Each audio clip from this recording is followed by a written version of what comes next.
आगे लो, आगे आओ भैया, आ जाओ, आप बढ़ जाओ, आप बढ़ जाओ भैया।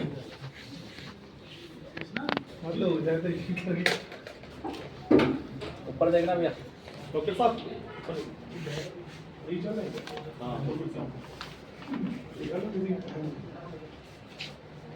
डॉक्टर साहब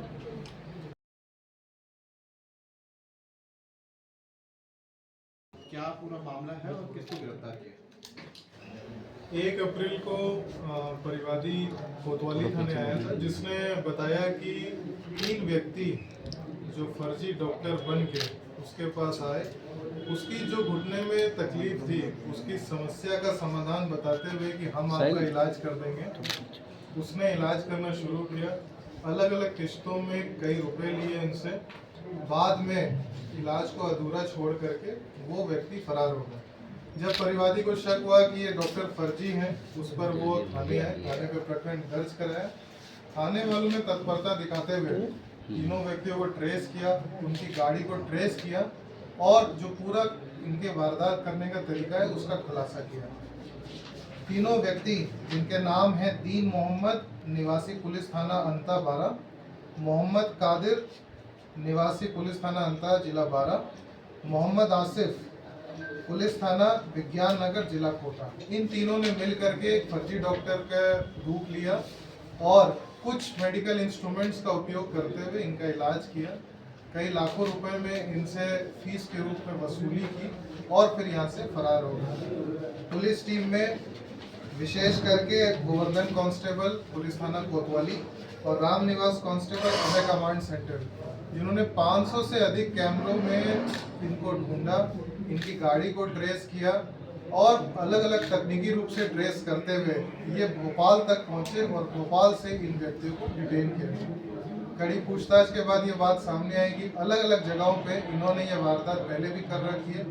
अंतर्राज्य गिरोह के रूप में संगठित अपराध कर रहे हैं, जिसके तहत इन्हें गिरफ्तार किया गया है और आगे इनसे अनुसंधान में जो बात सामने आएगी फर्दर कार्रवाई की जाएगी। इनसे बरामदगी क्या हुई है और पूर्व में कोई इनका आपराधिक रिकॉर्ड? इनका आपराधिक रिकॉर्ड अभी सामने नहीं आया है, लेकिन हम अलग अलग थानों से ले रहे हैं। इसके अलावा इनसे करीब 33,000 रुपए की जब्ती की गई है। इनके द्वारा जो गाड़ी उपयोग में ली गई थी उसकी जब्ती की गई है। कुछ मेडिकल इंस्ट्रूमेंट्स भी इनसे जब्त किए गए हैं। परिवादी से कितने लाख रुपए लिए इन्होंने 4 लाख से अधिक रुपए परिवादी से लेना सामने आया। सर, मरीज से इनका संपर्क कैसे होता था, मतलब ये किस तरीके से कांटेक्ट करते थे उनसे? मरीज जब ये लोकल प्लेस में जैसे कि बस स्टैंड और रेलवे स्टेशन हो वहाँ पर रहते थे और लोगों को टारगेट बनाते थे। लोगों के चलने के तरीके, लोगों को कोई तकलीफ होना, अगर उनके फिजिकल अपीयरेंस से सामने आता तो खुद ही ये अप्रोच करते।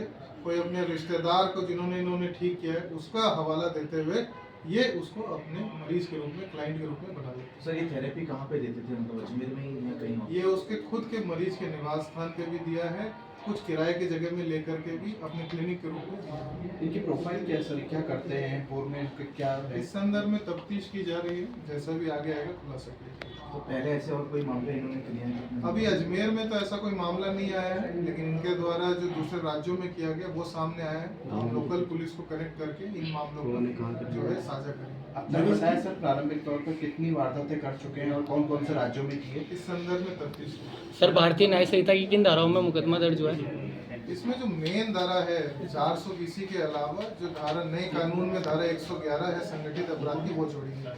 सर, बरामदगी 40,000 हुई है, ठगी हुई थी 4 लाख की, इसमें क्या खर्च कर दिया उन्होंने? अभी तो इनके सामने यही आ रहा है कि इन्होंने खर्च कर दिए, लेकिन इनसे पूछताछ कर रहे, प्रयास ये है कि और बरामदगी इनसे कर सकें। ऐसा माना जा रहा है बुजुर्गों को निशाना बनाते थे। जो भी अपनी तकलीफ से फिजिकल अपीयरेंस से दिखता था, अमूमन बड़े उम्र के लोग उनको ये टारगेट करते हैं। इस परिवादी को क्या शिकायत थी? इस परिवादी को इसके घुटने के संदर्भ में शिकायत